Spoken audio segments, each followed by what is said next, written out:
तो हम लोग यहाँ पे डिस्कस करेंगे ऑर्गेनिजम्स एंड पॉपुलेशन की। तो हम जानते हैं कि हमारा जो वो लिविंग वर्ड है वो बहुत ही ज़्यादा, उसमें डाइवर्सिटी भी है और कम्प्लेक्सिटी भी है। तो कम्प्लेक्सिटी को हम लोग कैसे समझ सकते हैं? कम्प्लेक्सिटी को हम लोग वेरियस लेवल पे, वेरियस ऑर्गेनाइजेशन लेवल पे हम लोग समझ सकते हैं। जैसे माइक्रोमोलेक्यूल्स हैं, सेल्स हैं, टिश्यूज हैं, आर्गन्स हैं, या फिर इंडिविजुअल ऑर्गेनिज्म है, पॉपुलेशन है, कम्युनिटीज है, इकोसिस्टम लेवल पे, या फिर बायोम लेवल पे। तो इतने तरीके से हम इन चीज़ों को समझ सकते हैं, जो भी कम्प्लेक्सिटी है, डाइवर्सिटी है, कि किस तरह से ये चीज़ें कनेक्टेड हैं। तो सबसे पहले हम लोग इकोलॉजी के बारे में समझेंगे कि इकोलॉजी क्या है, इकोसिस्टम क्या है, इसको समझते हैं। तो इकोलॉजी क्या चीज़ है, इसको समझते हैं। तो इकोलॉजी जो है 2 वर्ड से मिलके बना है। आइकोस का मतलब आइकोस होता है, और दूसरा मतलब है लॉगस। आइकोस और लॉगस 2 वर्ड से मिलकर बना है। इसमें आइकोस का मतलब होता है हाउस या हैबिटेट, जहाँ पे कोई चीज़ रह रही है, और लॉगस का मतलब नॉलेज। तो जहाँ पे कोई चीज़ लिविंग ऑर्गेनिज्म है, और उसकी स्टडी को, उसके एनवायरनमेंट के स्टडी को, उसके चारों तरफ जो चीज़ें हैं उनके स्टडी को हम लोग इकोलॉजी बोलते हैं। तो इसकी डिफिनीशन क्या है? Ecology is a subject which studies the interaction among organisms and between the organism and it physical environment. तो जो ऑर्गेनिज्म हैं वर्ड के अंदर, हमारे डाइवर्सिटी के अंदर, उनके बीच का जो आपस का रिलेशनशिप है, इंटरेक्शन है, और जो फिजिकल या एबायोटिक नॉन लिविंग ऑर्गेनिज्म के साथ जो रिलेशन है, वो दोनों चीज़ें हम लोग स्टडी करते हैं। जैसे हम लोग सोसाइटी में रह रहे हैं, तो हमारे आपस के बीच में क्या इंटरेक्शन है, और इसके साथ साथ जो नॉन लिविंग ऑर्गेनिजम्स हैं उन वो कैसे इफेक्ट करते हैं, या किस तरह से उनका असर पड़ता है हमारे ऊपर। तो इसी चीज़ को जो है कि हम लोग इकोलॉजी के अंदर स्टडी करते हैं। तो इसकी डिफिनेशन हुई interaction among organisms and between the organism and is physical environment या abiotic environment, non living organism, इस तरह से आप कह सकते हैं। तो नॉन लिविंग ना कहने के बजाय हम उनको एबायोटिक कहें तो ज़्यादा टर्म सही होगा, क्योंकि वो एक्टिव तो है ही हैं। ठीक है। तो इस तरह से जो इकोलॉजी है वो बेसिकली कंसर्न होती है 4 लेवल ऑफ बायोलॉजिकल ऑर्गेनाइजेशन पे। जो लेवल है इसका इकोलॉजी का, जब हम लोग स्टडी करते हैं तो 4 लेवल पे स्टडी करते हैं। तो उसमें सबसे पहला है ऑर्गेनिज्म लेवल, फिर दूसरा है पॉपुलेशन लेवल, बहुत सारे ऑर्गेनिज्म मिल करके एक पॉपुलेशन कहे जाते हैं। फिर पॉपुलेशन के साथ कई पॉपुलेशंस मिल करके एक कम्युनिटी का फॉर्मेशन करते हैं, एक आबादी, जिसको आप बोलेंगे कि एक सिटी हो गई पूरी। ठीक है। इसके बाद फिर बायोम्स। बायोम का मतलब फिर हो गया कि जो एबायोटिक और बायोटिक मिला करके जो पूरे पे जितने भी उसमें मतलब बायोम्स का मतलब लैंड के ऊपर, एयर के अंदर, वाटर के अंदर, कुल मिला के जितने भी लिविंग ऑर्गेनिज्म वो सब बायोम कहले जाएंगे। नॉन लिविंग इसमें नहीं ऐड होता है, नॉन लिविंग इससे अलग है। तो इसमें या फिर एबायोटिक इसमें नहीं आएगा। बायोटिक जितने भी फीचर हैं, चाहे वो लैंड में हो, एयर में हो, उस एरिया में, पर्टिकुलर एरिया में सब मिला करके टोटल जितने लिविंग ऑर्गेनिज्म हैं वो सब बायोम कहे जाते हैं। उसमें आपका वाटर भी शामिल होगा, उसमें एयर भी शामिल होगा, और उसमें लैंड भी, तीनों को मिला करके जो लिविंग ऑर्गेनिज्म जितने हैं, जो जिस एनवायरनमेंट में है, वो एक पर्टिकुलर एनवायरनमेंट को हम लोग बायोम कहते हैं। तो इकोलॉजी में जो चीज़ें अब हम लोग स्टडी करेंगे उसमें हम देखेंगे कि जो डिफरेंट टाइप के ऑर्गेनिज्म हैं वो अपने आप को एनवायरनमेंट में किस तरह से अडाप्ट करते हैं। सिर्फ सर्वाइवल के लिए ही नहीं, बल्कि रिप्रोडक्शन के लिए भी कैसे अपने आप को, यानी कि सर्वाइवल और रिप्रोडक्शन दोनों के लिए ऑर्गेनिजम्स कैसे अपने आप को एडाप्ट करते हैं, इसी चीज़ को हम लोग कहते हैं फिजियोलॉजिकल इकोलॉजी। और ये हम लोग स्टडी करते हैं ऑर्गेनिज्मिक लेवल पर। तो पर्टिकुलर ऑर्गेनिजम्स जो हैं वो कैसे अपने आप को एडाप्ट करते हैं, कैसे वो रिप्रोडक्शन के लिए, सर्वाइवल के लिए अपने आप को डिफरेंट कंडीशन में अडाप्ट करते हैं, यही आपका फिजियोलॉजिकल इकोलॉजी भी कही जाती है।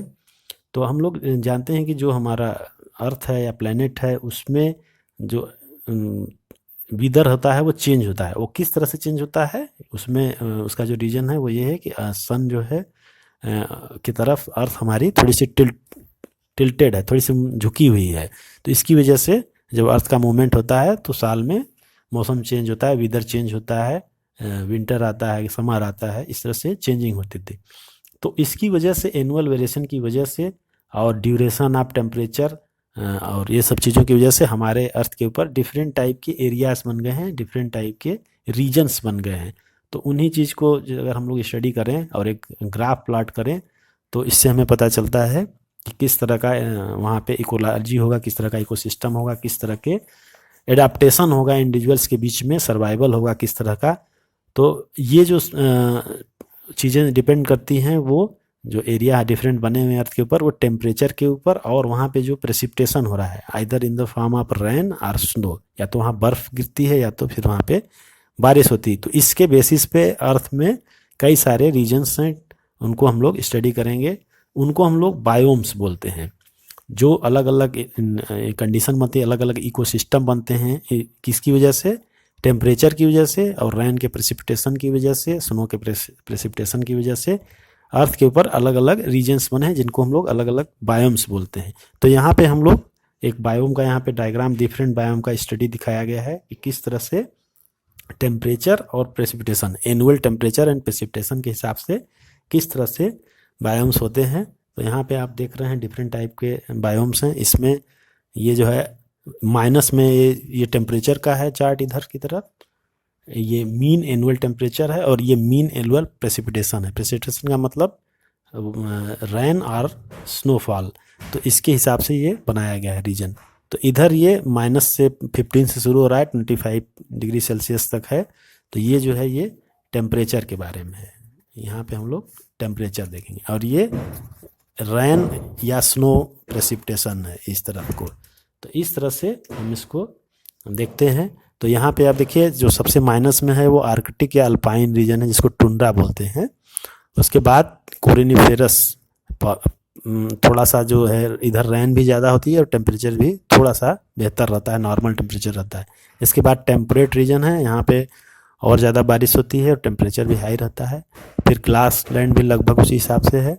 ट्रॉपिकल फॉरेस्ट में रेन बहुत ज़्यादा होती है और टेम्परेचर एक एवरेज होता है। इसके बाद डेजर्ट इस तरह से, डेजर्ट में बारिश बहुत कम है, अप टू 50 है, और टेम्परेचर 25-30 तक इसमें दिखाई देगा। इस तरह से डिफरेंट टेम्परेट रीजन बॉडी हमारे अर्थ के ऊपर बने हुए हैं, और उसी हिसाब से वहाँ पे जो वैराइटीज़ होती हैं, डाइवर्सिटी है, उसी हिसाब से डेवलप होती है। उसी तरह के ऑर्गेनिज्म मिलेंगे, उसी तरह के एडाप्टेशन होगा उनके अंदर, उसी तरह की हैबिटेट होगी। तो जो डेजर्ट एरिया है, या जो बहुत ही माइनस में टेम्परेचर है या बहुत ही प्लस में हाई टेम्परेचर है, वो सब क्या बोले जाएंगे? एक्सट्रीम एरिया बोले जाते हैं। एक्सट्रीम एंड हार्श हैबिटेट होते हैं। तो जैसे अगर डेजर्ट की बात करें तो राजस्थान के डेजर्ट हैं, अपने इंडिया की अगर बात करें। उसके बाद ट्रॉपिकल फॉरेस्ट बहुत ज़्यादा, यहाँ पे रेन वाली मेघालय के बेल्ट हैं, वहाँ पे होंगे। फिर डीप ओशियन ट्रेंचेज होंगे। इसके अलावा टोरेंटल स्ट्रीम्स हैं।